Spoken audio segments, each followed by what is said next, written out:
Edilik'teki Likşe vatandaş. Likşe'nin mavzusu. Likşe'nin mavzusu vatandaşım. Amerika Koşmuş Ştatları Devlet İşler Katibi. Amerika Koşmuş Ştatları Devlet İşler Katibi.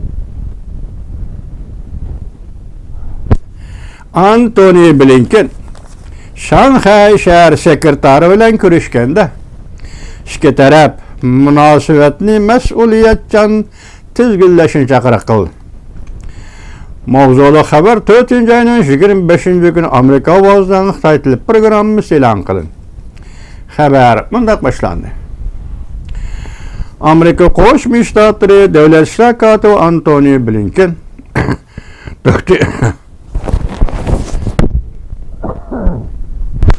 Muşundaq vaqt yo'talmi keladi, hammasi keladi.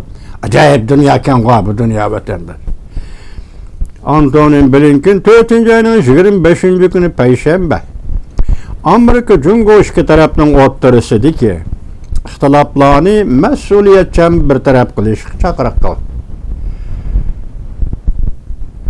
O'tganki o'tiriq qo'yishlarda Amerika Jungo o'rtasidagi ixtiloflarni mas'uliyatchan cheklash, mas'uliyatchan tizginlash deb e'lanatdi fikr vatandosh yoki siyosiy hukm ibora shundoq e'lanatdi. Endi ma'nan qarang. Amerika Jungo o'rtasidagi ixtiloflarni mas'uliyatchan bir taraf qilishni. Tushundingizmi? Suhbatimiz tugul oxirlash demini deb bo'ldik. Bugun mana hammani oshkorlab aytyapmiz. Biz endi buni hal qilamiz. Deydi, mas'uliyatchan bir taraf qilamiz. Amerika Jungo o'rtasidagi ixtilofni mas'uliyatchan bir taraf qilamiz. Oldimizda o'tkaziladigan mushaqqatli suhbatni biron davlat ishlar kotibi qiyofat ko'rsatish diplomatiyasini qanot yaydirdi. Oldimizda o'tkaziladigan mushaqqatli suhbatdan biron bir jumla tushib qolib kechiramiz. Oldimizda o'tkaziladigan mushaqqatli suhbatdan burun Jungo Amerika o'rtasida o'tkaziladigan mushaqqatli jarayon va mushaqqatli suhbatdan burun davlat ishlar kotibi Antony Blinken qiyofat ko'rsatish diplomatiyasini qanot yaydirdi. Men sizlarga shunday degan edim, vatandosh, diplomatiyada kichik ish yo'q. Hatta qo'l berib salomlashish, agar orliq qilib qolsa, bu bir ko'rinishgan vatandosh. Agar salomlashib qo'l tutsa, bu bir ko'rinishgan vatandosh. Diplomatiyada kichik ish yo'q, hargiz kichik ish yo'q. Bu qatim Shanxayga aeroplandan tushganda davlat ishlar kotibi Antony Blinken shundoq g'oror bilan ham shundoq tezlik bilan harakat qilib aytganda, endi bu yerda bir qiyofat, bir obraz paydo qilib aeroplanning sho'tisidan yaga tushdi vatandosh. Yaga tushganda Jungolik amaldor kim uni ismini chiqarmadi bilmadim. Oldiga kelib qarshi olganda davlat ishlar kotibi Antony Blinken qo'lini berdi, Jungolik amaldor qo'lini berdi, lekin davlat ishlar kotibi Antony Blinkenning bir puti aeroplanning sho'tisida qolib qoldi. Bu suratni kim tortdi? Hamda qaysi agentlik tortdi? Ana hech kim bilgili olmaydi, oxirida xabar yo'q. Ondan 24 kunimi, atuniga 24 kuni tushdan keyin davlat ishlar kotibi Antony Blinken Shanxaydan uchib Beijingga keldi.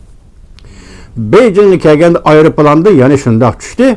Biroq aeroplandan tushganda qarshi chiqqan odam, oldida kelayotgan odam orliqda ikki nafar diplomatni deylar, hozir ma Jungolikni diplomat deb turaydi.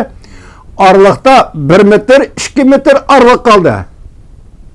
Tushundingizmi vatandoshlar? Suratda 2 metr orliq qoldi. Shanxayda aeroplanda tushib qo'l berdi, qo'l ilishdi. Beijingda 2 metr orliq qoldi. Hozir buni axborot agentliklari Jungo Amerika munosabatini mush orqali isbotlayotdi. Isbotlab ko'rsatib beradi. Siz bizga shuni topshirayotdi. Beijingga kirgan nimish orliq saqlandi suratda ko'rinishda. Demak, Beijingda elib berildigan diplomatik söhbetning o'zidilla biz boshda aytgandek mushaqqatli jarayon, mushaqqatli musofa yoki mushaqqatli suhbat ekanligi ko'rinib turdi. Shunda nimada davlat ishlar kotibi Antony Blinken mushaqqatlik diplomatiya uchun o'zining qiyofatini ko'rsatish yoki g'ururi bilan aeroplandan tushish va salomlashishni ishga oshirdi.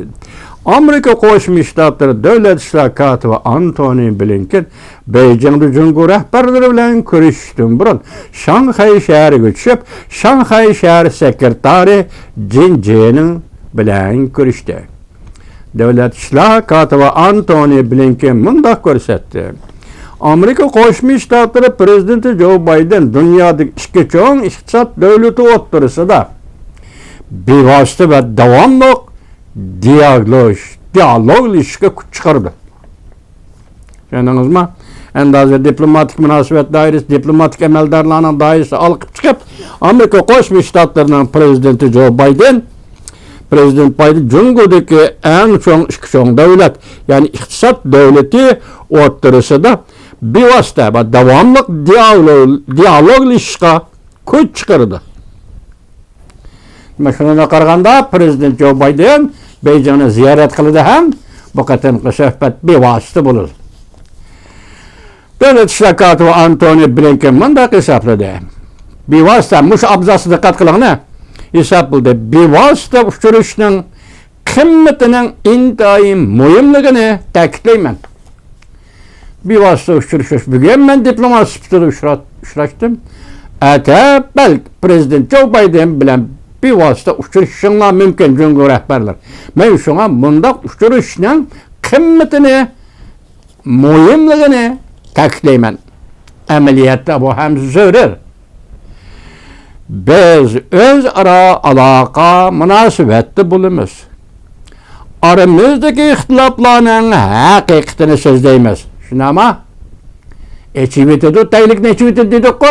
Men birinchi bo'lib eg'izga olgan gap aramizdagi ixtiloflarning haqiqatini so'zlaymiz. Ondan va hal qilish chorasiga izlaymiz. Haqiqatini so'zlaymiz. Jungo Amerika o'rtasidagi ixtiloflarning ondan hal qilish chorasiga izlaymiz. Echib etildi vatandosh. Hozir men kimni ko'rgandek bo'ldim, bildingizmi vatandoshim? Men hozir birli kishi, ya'ni Amerika Qo'shma Shtatlarining davlat ishlar kotibi Antony Blinken, lekin bu Antony Blinken davlat ishlar kotibining ikki maydondagi qiyofati ko'z oldimga keldi. Biri 2018-yil 3-oyning 18-kuni Alyaskadagi suhbatda muxbirlarga bayon qilgan suhbatda Uyg'uriston, ya'ni Xinjiang, Tayvan, Hong Kong Jungoning ichki ishi emas. Herkes Jungoning ichki ishi emas.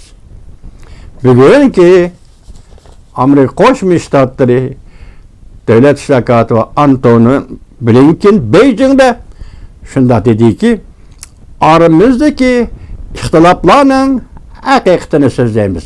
Echivitimiz, ya'ni shundaqla hal qilish chorasiga izlaymiz. Bugun sen ta'kidlagan Tayvan masalasini hal qilish chorasiga izlaymiz. Bugun Uyg'uriston masalasini yuqorida qo'yildi demokratiya kishilik huquqida. Uyg'uriston masalasini izlanishga, hal qilishga izlaymiz. Bugun Hong Kong masalasini, Tibet masalasini hal qilishga izlaymiz. Shunda qo'yildi-da hisobda. Men buni qo'shmadim-ku vatandosh. O'ttirdi qo'yilgan 4 masalada hozir sizlarga so'zildi-ku. Junguliklar yo'l qo'ymayman deb turayotgan 4 masala amaliyotda bu qatim prezident davlat ishlar kotibi Antony Blinken Beijing taraf Jungo taraf bilan so'zlashadigan masala 4 masalani aytib qo'yib bo'ldik-ku. Endi bu yerdagi eng zo'r qimmat qarang. Biz o'zaro aloqa munosabatda bo'lamiz. Ama zarur ikki davlatning aloqa munosabatda bo'lishi zarur. Endi kelaylik oramizdagi ixtiloflarning haqiqatini so'zlaymiz. Xinjiang masalasi, Uyg'uriston masalasi zodi qandaq masala? Tibet masalasi zodi qandaq masala? Hong Kong yaqindan bir bu masala zodi qandaq masala?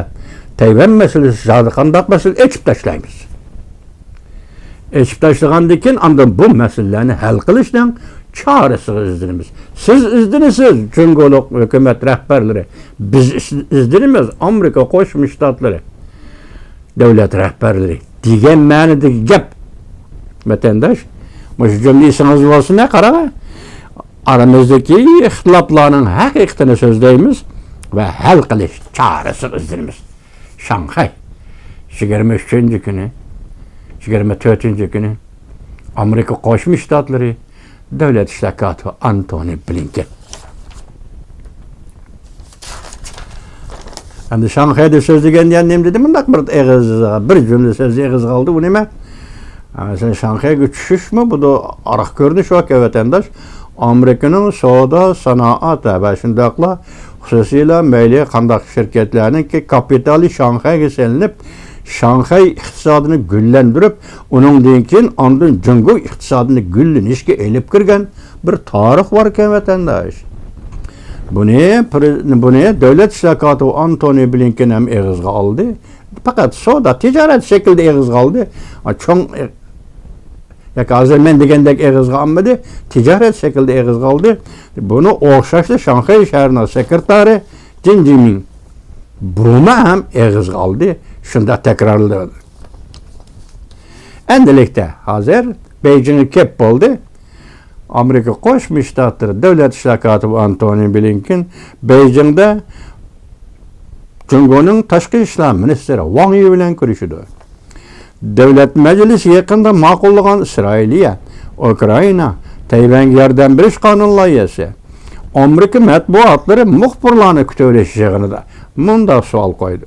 Mushu qonun loyihaning Jungo'ga qanday ta'sir ko'rsatganligi to'g'risida bir og'iz gap qilib bera olamsiz deb shunday savol qo'yganda muxbir bayonotchi Wang Hongbin Devlet İşleri Katibi Jungo'ni ziyorat qilish jarayonida maydonimizni tushuntiramiz. Degidi. Muxbir bergan javob ham shunchalik. Shundaqla shuning ortiq javob bo'lmaydi muxbirga vatandosh.